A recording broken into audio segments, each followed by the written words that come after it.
Hello everyone, myself Manish and today we are going to start second and last lecture of plan development. In this lecture, we are going to talk about first 5-year plan. So without any further delay, let's open the first topic. So first 5-year plan. पहली बार 5 साल की योजना 1951 से लेकर 1956 तक स्थापित की गई। के.एन. राज प्लान को तैयार करने वाले एक यंग इकोनॉमिस्ट थे जिन्होंने कहा कि भारत को धीरे धीरे डेवलपमेंट करना चाहिए। आने वाले 2 दशकों के लिए उन्होंने कहा कि अगर डेवलपमेंट तेजी से किया गया या उसमें जल्दबाजी की गई तो डेमोक्रेसी मींस लोकतंत्र खतरे में पड़ सकता है। So our next point is पहले 5 साल की योजना मुख्य रूप से एग्रीकल्चर पर फोकस किया गया और साथ ही डैम्स एंड इरिगेशन में भी इन्वेस्टमेंट किया गया।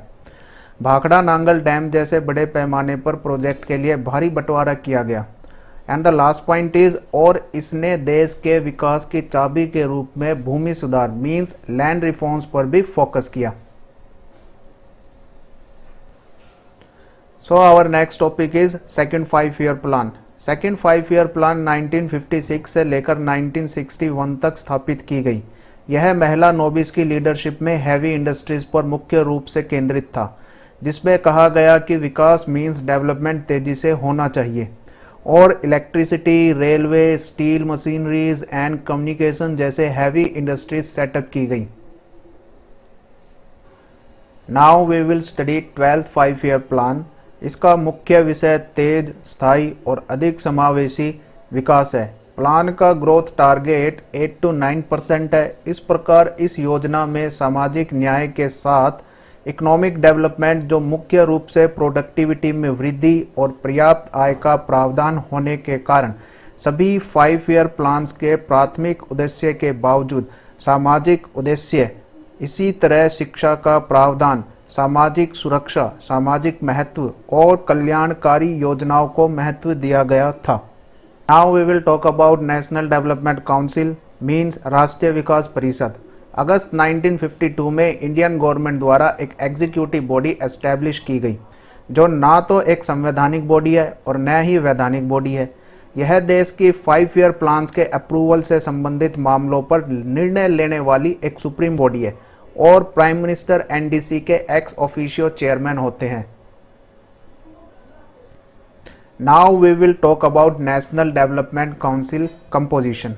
एनडीसी की कंपोजिशन मींस इसकी जो रचना है वो भारत के प्राइम मिनिस्टर जो कि एनडीसी के चेयरमैन हैं, वो सभी राज्यों के सीएम, सभी केंद्र शासित प्रदेशों के administrators, all cabinet ministers and members of planning commission को मिलाकर एनडीसी की कंपोजिशन की जाती है।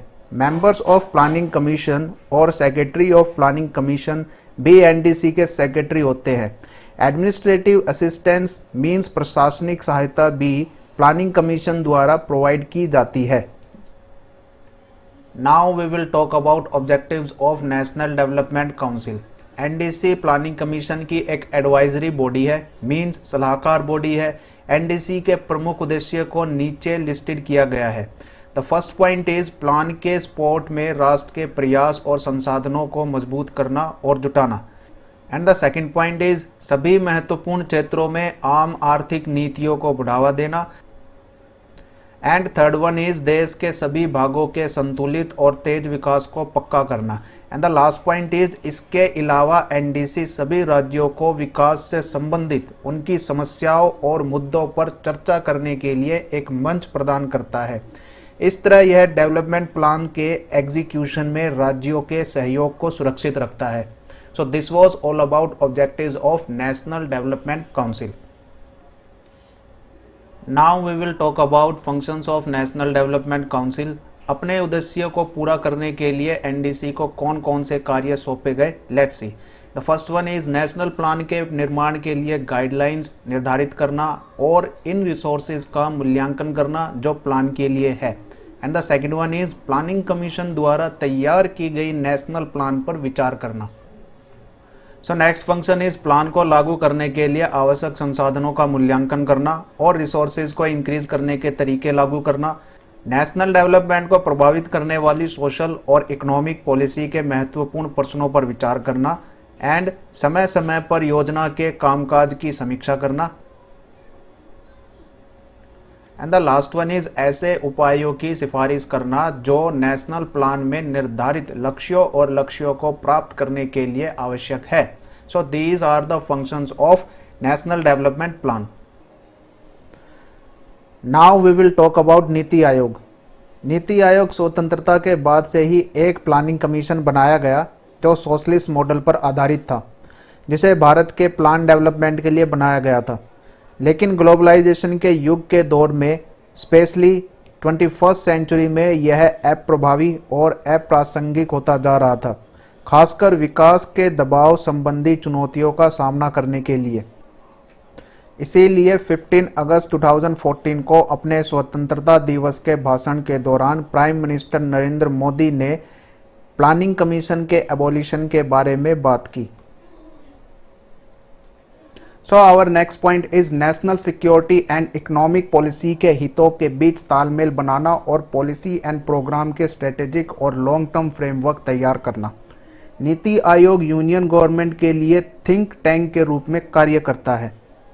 And the next one is bottom up approach को अपनाकर नीति आयोग कोऑपरेटिव फेडरलिज्म की भावना से कार्य करता है, क्योंकि यह देश के सभी राज्यों की समान भागीदारी सुनिश्चित करता है।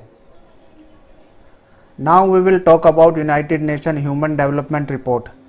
United nation human development report 2012 के अकॉर्डिंग इंडिया में सोशल डेवलपमेंट की एक निराशाजनक तस्वीर पेश करता है और इसे मध्यम मानव विकास देशों के बीच रखा है। यूनाइटेड नेशन ह्यूमन डेवलपमेंट ने इस रिपोर्ट में अपने 188 देशों में से भारत को 134वां स्थान दिया है। Human development index life expectancy, health and educational opportunity पर बेस्ड है। नोबेल पुरस्कार विजेता अमर्त्य सेन ने यह भी कहा है कि भारत अपनी कठोर इकोनॉमी के कारण इकोनॉमिक डेवलपमेंट में असफल रहा है। यह केवल 1991 में था कि भारत ने एक यू टर्न लिया और अपने आर्थिक पिछड़ेपन से निपटकर ग्लोबल एक्सपीरियंस मींस लिबरलाइजेशन को लागू करना शुरू किया। प्राइवेट सेक्टर के लिबरलाइजेशन ने इकोनॉमिक डेवलपमेंट को बदल दिया है। यह काफ़ी उत्साहपूर्ण भी है कि लास्ट 15 ईयर्स में हमने एक अमेजिंग प्रोग्रेस की है। So we can conclude that कि राज्य के नेतृत्व वाले आर्थिक विकास के लिए आम सहमति हमेशा के लिए नहीं चली और जो प्लानिंग थी वो कंटिन्यू रही, लेकिन इसका प्रमुख हिस्सा काफ़ी कम हो गया। 1950 और 1980 के बीच Indian economy 3 to 3.5% per year की स्लो रेट से बढ़ी। कुछ सार्वजनिक क्षेत्र के इंडस्ट्रीज में प्रचलित अक्षमता और भ्रष्टाचार के मद्देनज़र और इकोनॉमिक डेवलपमेंट में नौकरशाही की इतनी सकारात्मक भूमिका नहीं होने के कारण देश में जनता की राय ने विश्वास खो दिया जो शुरुआत में इन संस्थानों में रखा गया था। And the last point is सार्वजनिक विश्वास की कमी के कारण नीति निर्माताओं ने 1980s के दशक के बाद से भारत की अर्थव्यवस्था में राज्य के महत्व को कम कर दिया।